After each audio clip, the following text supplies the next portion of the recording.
welcome to part 2 of our great McKinney ISD running back series, where we now will talk about Dedrick Scrivens of McKinney Boyd, as well as the entire team with their impressive 42-21 win over Plano West. I'm joined by their head coach, Don Drake, and Coach Dedrick was the offensive player of the week in the paper this week for his performance. 34 carries for 264 yards and 5 touchdowns against Plano West. What was Dedrick and the offensive line doing well against the Wolves?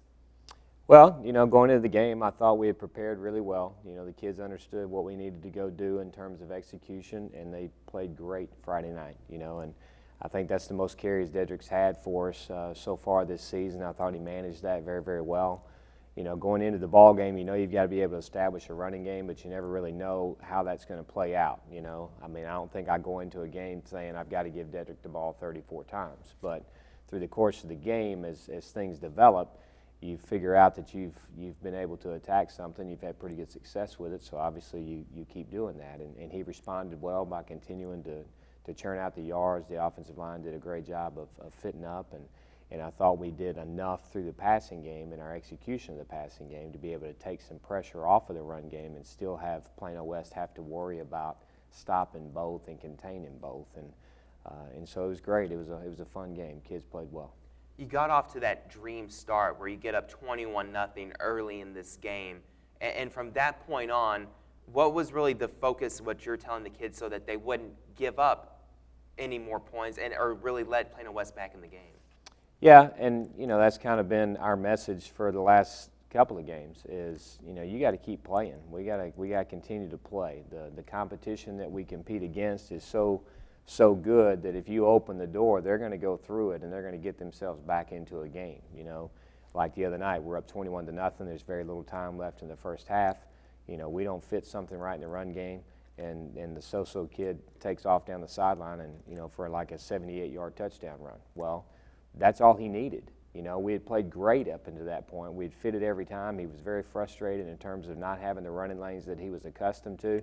Then the one time we don't fit it right, there he goes, because he's that athletic and he's that special of a player. So, we got to play perfect. We got to fit in the right place all the time. We've got to execute offensively because the athleticism on the other side of the ball is so good that, if you don't, you're going to find yourself in a dilemma. So we continue to preach that. We preached that at halftime the other night. I challenged the kids to come out defensively and get a stop to start the third quarter.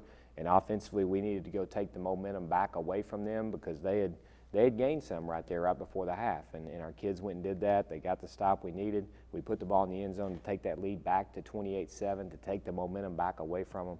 I was really proud of the way the kids responded in the third quarter. Yeah, absolutely, because you go with that play that Soso Jamabo had, the 78-yard touchdown run. There's 22 seconds left in the first half. You just stop them on one run, and then you're going into halftime all smiles. But when that happened, as a coach, going into the half, did that kind of change the mood of the team at all in any way? Well, it definitely changed my mood, and so then I changed the mood of the team, no doubt, because I think, again, you've got to emphasize that the game's not done. 21-0, yes, great job. 21-7, that's a totally different complexion of the game, especially when they're going to get the ball to start the second half. And, that was what was so critical in my message to them was, you guys have played great. Why one snap, And if we don't do it for one snap, you see what can happen? And so they start to understand that. And then the importance of we need to stop. We have to go score. We have to take the momentum back in the third quarter and seize that back away from them because we just gave them some momentum right there, and we've got to take it away. So, it's one of those lessons that I think you have to learn, and kids have to understand I've got to be on point all the time. I've got to be ready to go all the time. I've got to fit perfectly all the time for us to be successful. That's one takeaway I think from the game the other night that I was really proud of is every time Plano West did try to gain some momentum, our kids responded well and took the momentum back away. The game ended up 42-21. They put a good drive together in the third quarter. They executed really well, put some points on the board. We got the ball back, went right down the field and scored and answered the touchdown.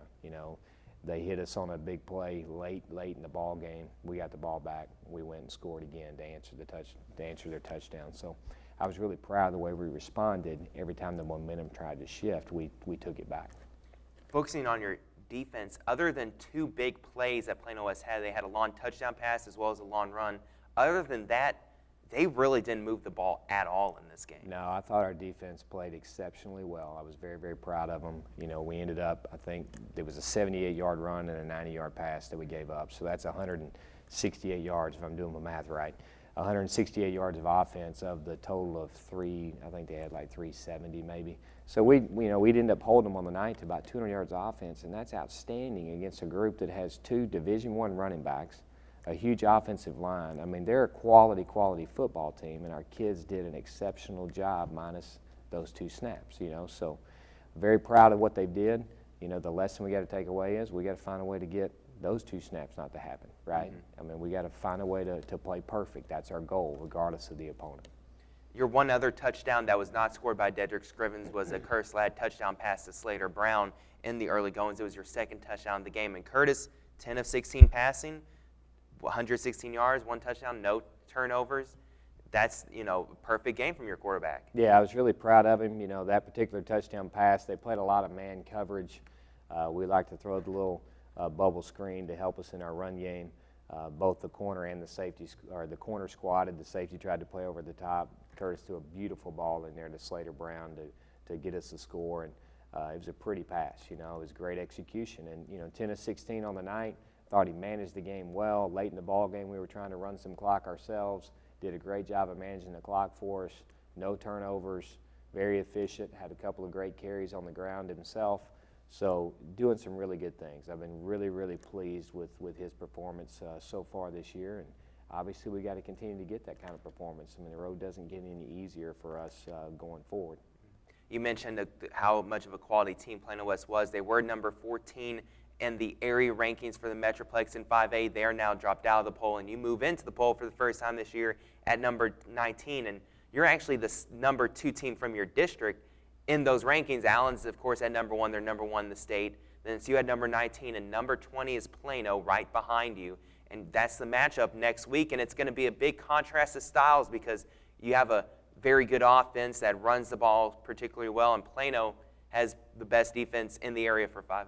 Yeah, it's a unique matchup. I mean, statistically, they're the best defense in the Metroplex, you know, according to stats. In terms of points given up, points allowed, yards allowed, I think they lead just in about every category that you can lead in. So it'll be an interesting matchup Friday night. We've obviously got to do a great job offensively if we expect to move the football. You know, it's always been a battle with them. I mean, regardless of what records are, regardless of what stats are, all of that stuff, you know, in the years that we've competed against Plano Senior High, every year it turns out to be a very, very exciting, close football game. So I would expect nothing less than that on Friday night. Obviously, both teams are 1-0 in the district play, and it almost sets up, you know, with all the attention on Allen and all the expectations that Allen's going to go undefeated again and win a state title. This sets up almost, if things hold serve the rest of the way, obviously nothing you can take for granted in this district, but it almost sets up as a play-in game for the district championship against Allen in a way. So this is a big game for both teams because this almost locks up a playoff spot at the same time.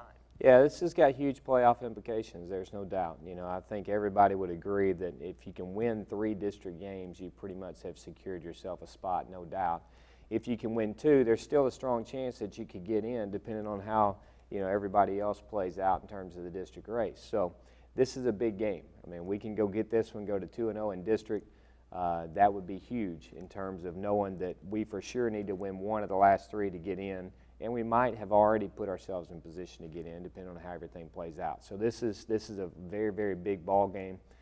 You know, you bring up the part about Allen. You know, obviously we go to Allen next week, so being at 2-0 and traveling there, yeah, would give us an opportunity to compete against them for a possible district championship. But you know, more importantly for us is Friday night and making sure that we do what we need to do to prepare to take care of the Wildcats on Friday. And you have this game at home. You're the only McKinney team with a home game this week at Ron Post Stadium. No Thursday night games this week. So on Friday night, you're going to have the crowd behind you. It's going to be the only game in McKinney for the home fans to not have to travel somewhere to go to the game. This is going to set up for a great atmosphere. I hope so. You know, it's also our one game, one cause tackle cancer game as well on Friday night, where we will purple out the stands. We're going to honor the, you know, those that have been affected by cancer, those loved ones that have been affected by cancer, or our varsity football players. We're going to have a ceremony right before the game to honor them. We're going to pass the hat in the stands. We have a cancer project that our football team participates in, where we try to do a couple of different fundraisers to raise money to help families in McKinney that are currently battling cancer. And so Friday night's our big cancer game, so we hope it's going to be a big crowd. We know it's going to be a great atmosphere. I think the weather's supposed to be great. It's going to cool off for us on Friday night. What a better place to be than Ron Post Stadium. Absolutely, and a great cause as well. Coach, thanks so much for joining us today on Sports Talk, and good luck to you in that matchup against Plano. Thank you. Appreciate it. McKinney Boyd 1-0 in district play. They've gotten off on the right start. Now they play Plano, who's also 1-0 in district after their win against McKinney. This sets up as a big-time matchup, and it should be a great game Friday night at Ron Post Stadium.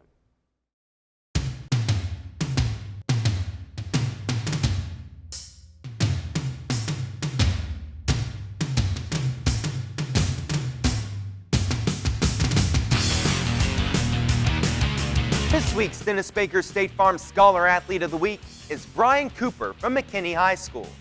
Brian, a junior, is a linebacker for the Lions football team. Brian currently sports a 3.62 GPA. His class rank is 75th out of nearly 500 students, which puts him in the top 20% of his class. That's Brian Cooper from McKinney High School, our Dennis Baker State Farm Scholar Athlete of the Week.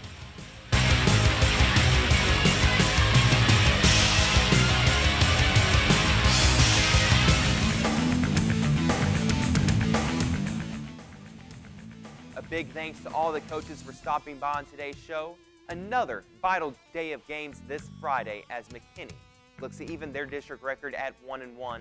Boyd seeks a 2-0 start, and North seeks back-to-back upset wins.